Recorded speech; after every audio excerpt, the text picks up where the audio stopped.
Hello, beautiful, and welcome to the Finding Fertility podcast.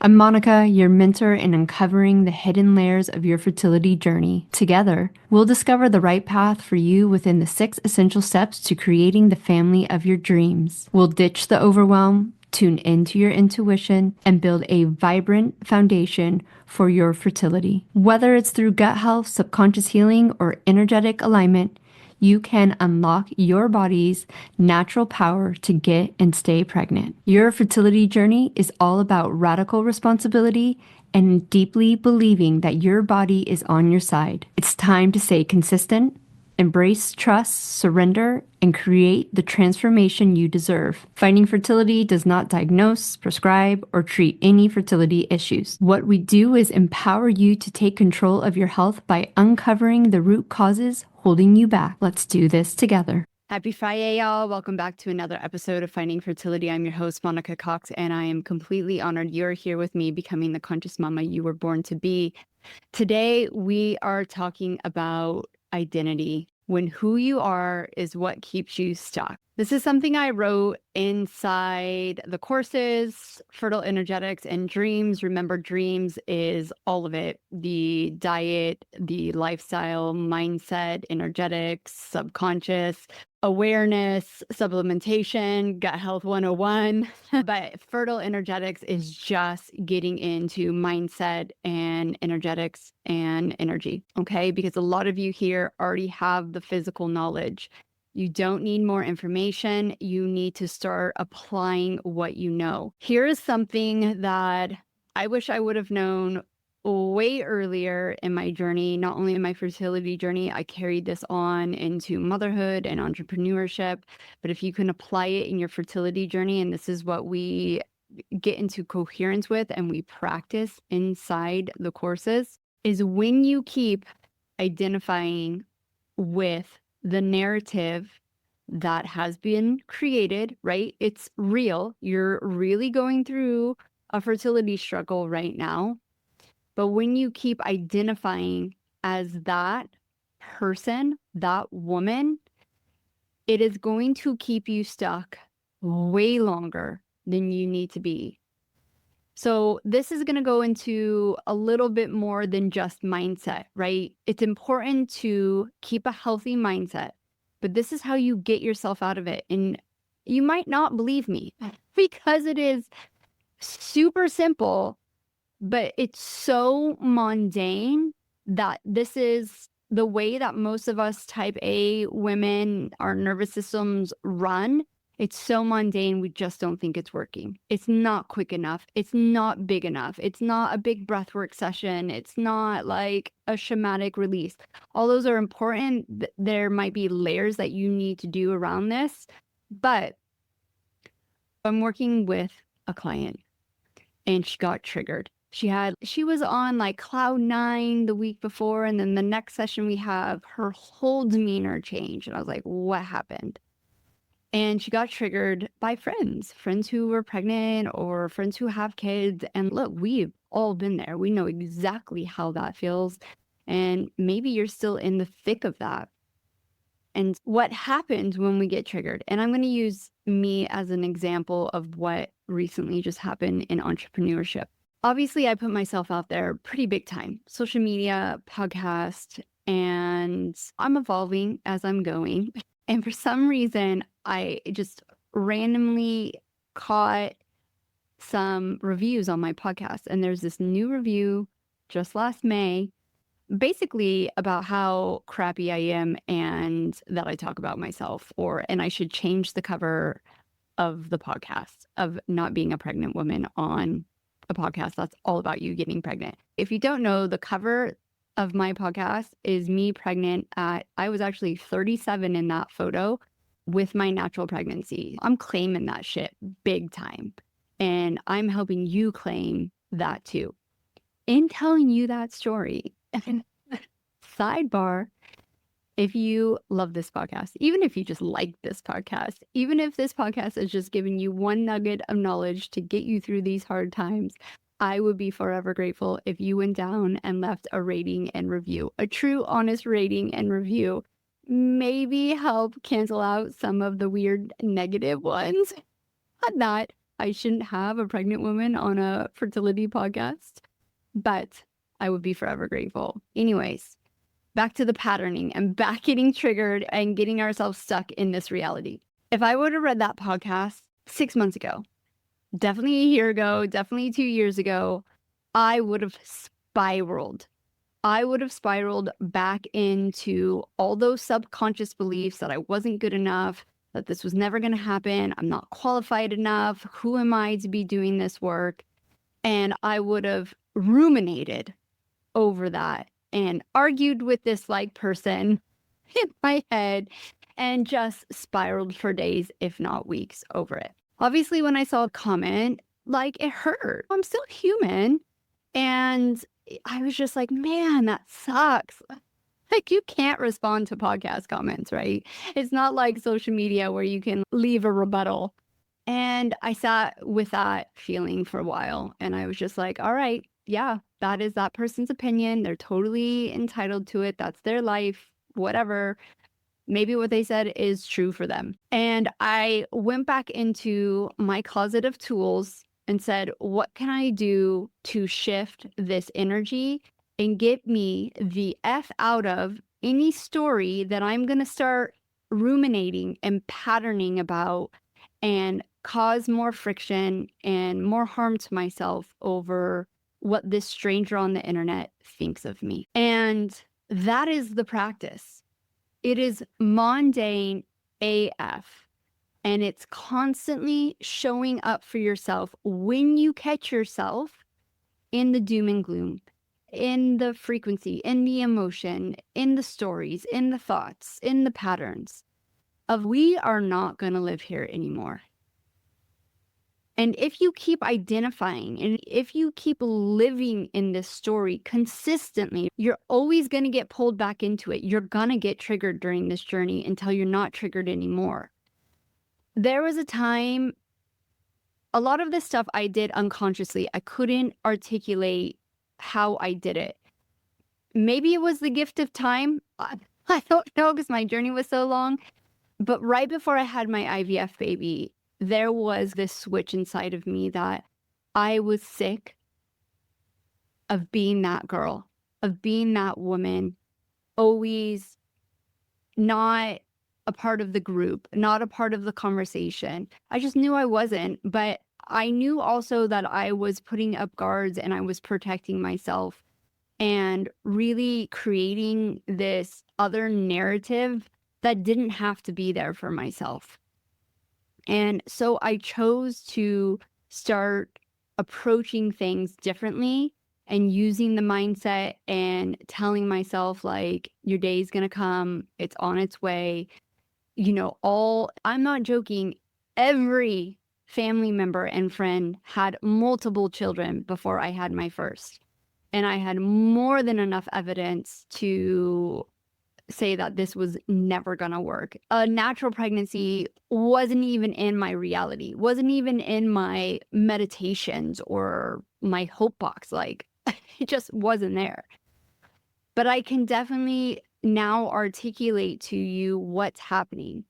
When you are choosing, because you're choosing it, I know it's your reality now, but you're choosing to run that narrative again and again. And when you're getting triggered, instead of taking that hour to maybe 2 days to really feel it, explore it, and find your modality, going back to your toolbox and using those modalities instead of going for the numbness and sitting in it, going back for the drink, going back to social media for scrolling, going back for more knowledge, those control patterns, and then beating yourself up. Oh, I know I shouldn't have done that, but I did it. And oh, why me? And all this stuff. There's going to come a point in your journey that you are going to have to take radical responsibility and start choosing a different narrative while you're still living this one. Choosing to not replay that story in your head, or choosing not to have anger or jealousy or resentment towards people who are pregnant, who have kids, who that's what they want to talk about. I can honestly say when you have kids, that's all you're going to talk about too. That's just part of the game. And I know you know that, but it's really taking that energy, that frequency around how you're showing up to those situations and the replay in your story. And what happens is you get triggered, you fall back, right? Maybe not as far back as you once were. And then it just takes you longer because you beat yourself up for falling back.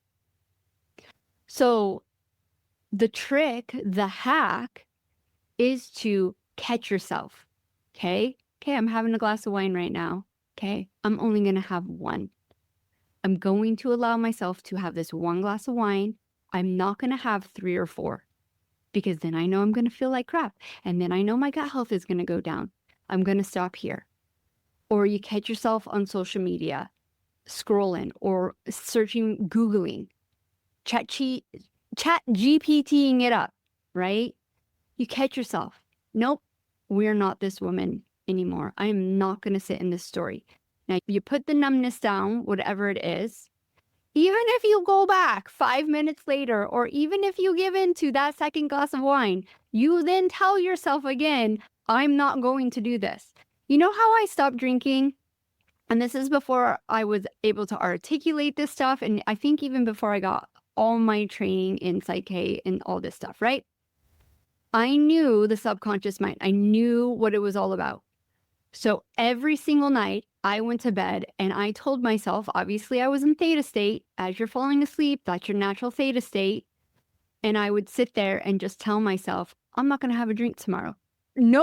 Consciously knowing I had already planned out a drink.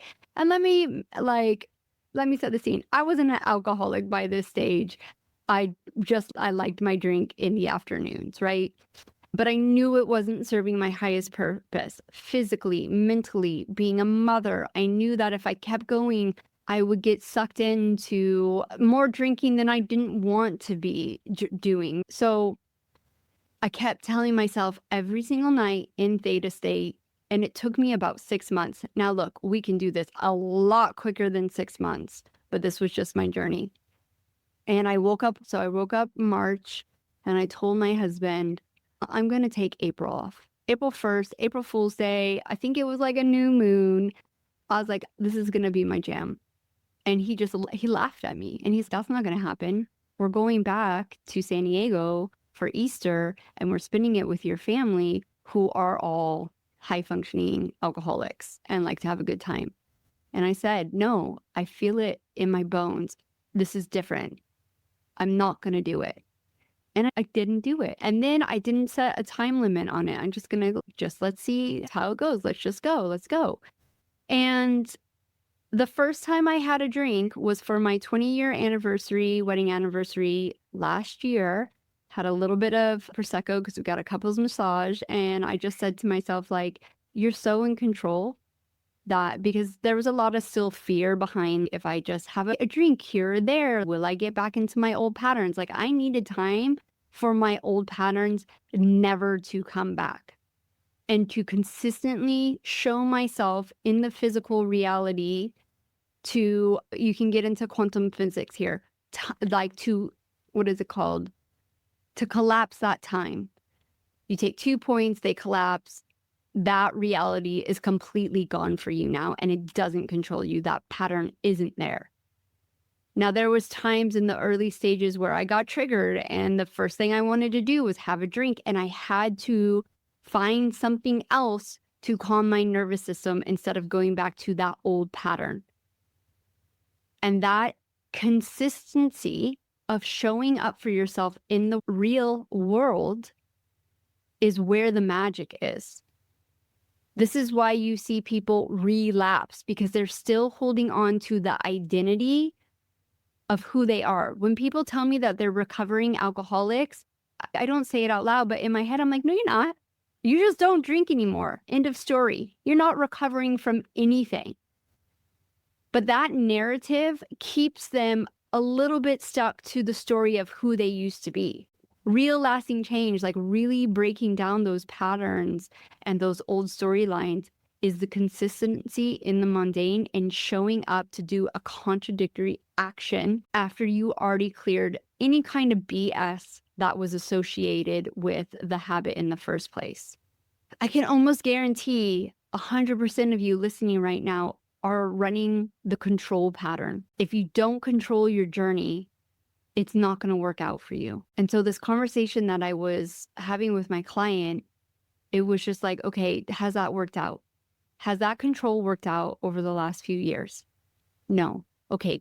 Are you willing to get curious and see what trust feels like? See if you let go of this narrative of control, this narrative that you're the one who doesn't have this, the expectation of this.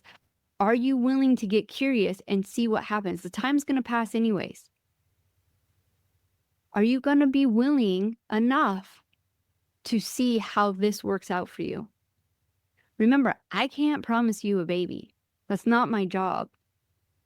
But what I can promise you is that if you consistently show up in this work again and again, and you get radically honest, yep, fell off the wagon, yep, got pulled into those old patterns again, haven't time-lapsed it or haven't collapsed time yet. If you go back into an old pattern, you know you haven't collapsed that yet. So that is your job to go, okay, what more do I need to do?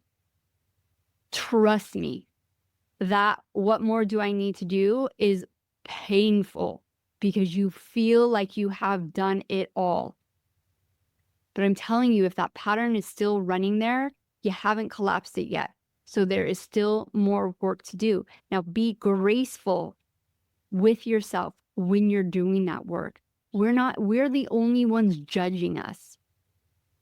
Yeah, other people, I get judged all the time. So there are other people judging, but their judgment doesn't mean anything. It literally doesn't mean anything. So it's only the judgment we put on our story that means anything. So if you can take away the judgment of yourself, and again, that's going to be a pattern to break.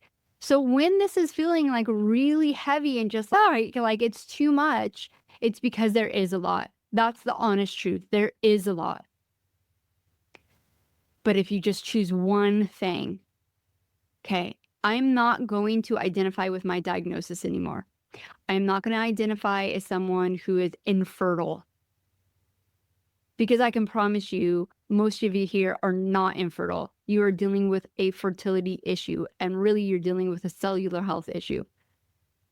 And then you're dealing with control pattern, fear pattern, self-worth pattern, self-love pattern. And when you start unpacking those one by one, it gets easier, but it doesn't stop. I haven't done plant medicine for several reasons, and we won't get into them right now. But there was a point in my journey where I really thought, oh, if I just do 10 breathwork sessions, my whole life is going to be different and I don't ever have to do anything again. Spiritual hygiene, spiritual work is the same as your physical work. You can't eat healthy for 6 months and be like, I did that work, so now I get to go back to my Snickers bar and my cigarette and my bottle of red wine. No, your physical health is gonna deteriorate. Once again, it's just a reaction to your environment. So your spiritual work is the same. It gets easier with your diet. Anyone who's done a diet change, you know it was hard at the beginning, but now it's a lifestyle for me. Do I have days where I'm not good at it? Yeah, absolutely. Do I have days that I'm like, oh, I'm so amazing? Yes. But there's this balance, right? And that's when you're in the thick of just learning these things, especially deep patterns, you're going to have to give yourself grace and time to get through them.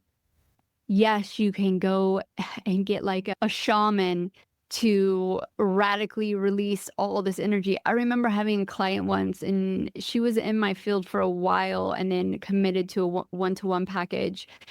But at the beginning of her one-to-one package, she just saw this amazing shaman out in the jungle. And she was like, yeah, he said, now I am fixed and all will be good. And which I believe full-heartedly that man did amazing things for her. But what these gurus might be saying to you, or these practitioners who are like, oh, you got to show up this way. You have to show up for yourself after that energetic clearing, after that emotional release.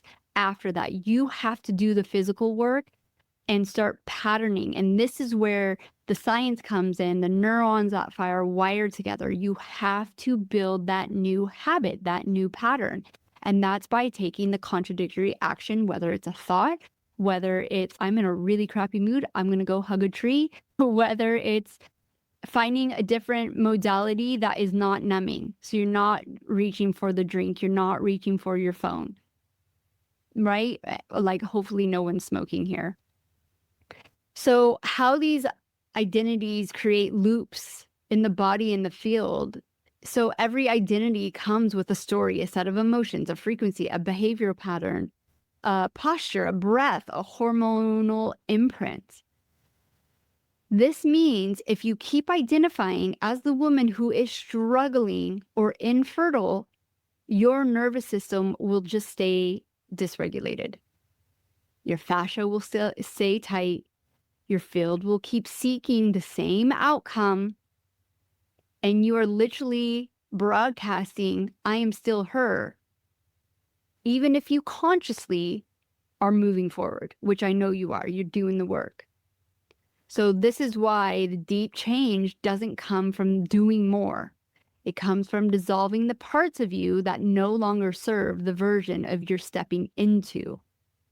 And the missing piece in a fertility journey, right? We're so hyper focused on this fertility journey that we don't realize that this pattern came before. They were already there. Very rarely does someone get into a fertility journey and then become so type A, over controlling, need to know all the knowledge. It just doesn't happen that way for the most part, because you are high functioning at a high level, and most likely your nervous system was hanging on by a thread already, contributing to the fertility issues. But if you allow it, if you choose to see that this journey might be the brutal, beautiful light that you need to see these patterns that you may have been running for years, your whole life, the people pleasing, the over responsibility, the high achieving, the chronic doing, the subtle self-sabotage,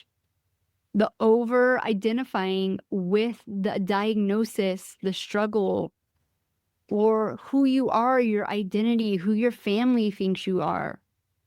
Because the reality is, how you do one thing is most likely how you do everything. And what I'm seeing is that women are taking that radical responsibility. They're quitting their high stressed, high powered jobs, getting into a more even flow of what they want to do.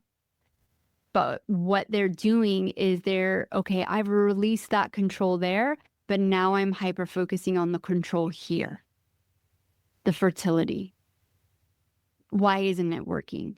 You're just running the same pattern in a different way in your life. I think I said this on the podcast before, but if you Google, I have children, but I still deal with infertility, I'm telling you now, if you do not work on these things now, you will bring not only these same patterns into motherhood, which I'm going to raise my hand up, is not fun. It's not healthy. But you are going to bring that identity and that anger and that hurt and that resentment into motherhood. And the facts are that your kids will pick up on this BS without knowing. This is why I talk about becoming conscious mamas. Give your kids that energy, that frequency. That's what they picked up on. There's this breathwork duo that I follow, super amazing women. And she did a post about how she remembered her always needing belonging and not fitting in, or always wanting something that she couldn't have. She feels like it came from bottle fed, not breastfed. And as a baby wanted the breast and not the bottle. And I believe her. But I want to push the conversation a little bit more forward as well.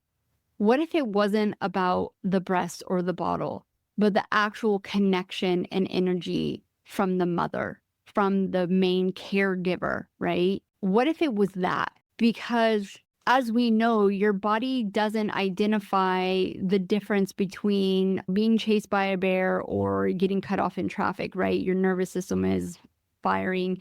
And I'm wondering if we're missing the point of it wasn't the breast or the bottle. It was the energy that the mother has. And it breaks my heart when I think about it. But like I did, my second, I wasn't nearly as present with my first.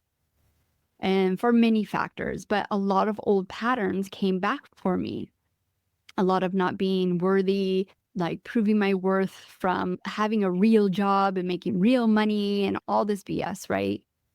And so I'm wondering if it's more so the energy behind the doing that made her feel like she never got what she wanted or she didn't fit in, whatever it was.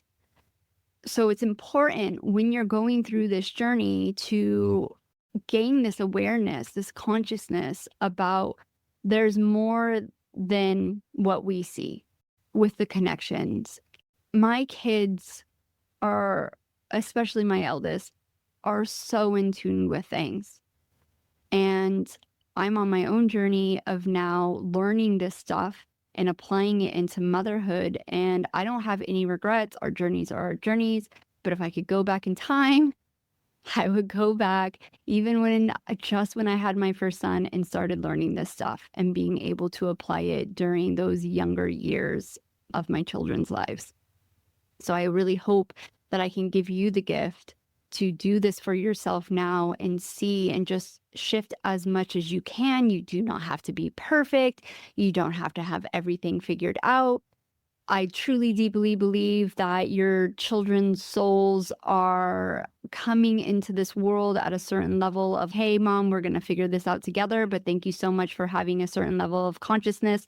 So I don't have to deal with other BS that I see other kids having to deal with. So I really hope that this shift can start here. When you unhook from the identity that says, this is who I am and this is how it has to be, because you're not just healing for your fertility, you're healing for your life. You are becoming the woman who doesn't just get pregnant. She becomes someone who holds boundaries, who trusts her body, who no longer overfunctions to be loved, who doesn't need to be defined by her experiences and her titles or her diagnosis. I really hope that this is the upgrade, the timeline shift, the quantum jumping, the collapsing of time, the portal, and the fact that you are open enough to maybe consider that your fertility journey is the thing waking you up to all this means that you are wise and that your soul is ready to do hard things. Okay, my beautiful friend, that is my rant for today. I hope you have found it really impactful and really motivating to start taking radical responsibility and showing up for yourself in a different way. Next week, we have a pretty intense episode with my colleague and friend, Abigail White. We are talking about taking more responsibility and accountability, especially when you are using intuitive guidance from someone else. And it's a juicy one. I'm a little bit nervous about it. It's totally honest, but I think the conversation is really needed. And I really hope that people come with an open mind and an open heart and just see how maybe it can be helpful when you're moving through, because obviously I'm highly intuitive. Abigail has amazing gifts. We consult together, and sometimes you don't hear what you want to hear. So until then, have a wonderful weekend, and we'll see you next Friday on another episode of Finding Fertility. Thank you once again for tuning in and becoming the conscious mama you were born to be. Remember, I wasn't some magical unicorn who stumbled into fertility success. I stayed consistent, I put in the work, and I made it happen. And guess what? You can too. And I have something for my loyal podcast listeners, but here's the key. This is only for women who are feeling burnt out, frustrated, and stuck in the cycle of endless research. And you're at a point where you are screaming, I have tried everything. Why isn't this working? This only works for women who are ready to take a radical responsibility for their journey and start listening to their body's innate wisdom. Because deep down, you know you can heal and achieve your ultimate goal. If that's not you yet, that's okay. Not everyone is ready yet to show up with ease, deeply connect to their energy, unlock subconscious patterns, and listen to their body's ability to come into full coherence. But for those who are ready, I'm offering something I only do with my paying clients, and this is a fertility breakthrough session.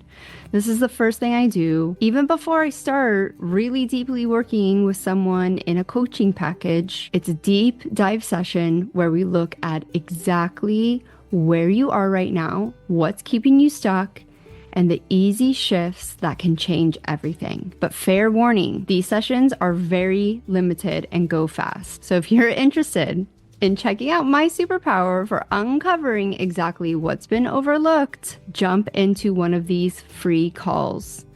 They're deep, they're intuitive, and they're game-changing.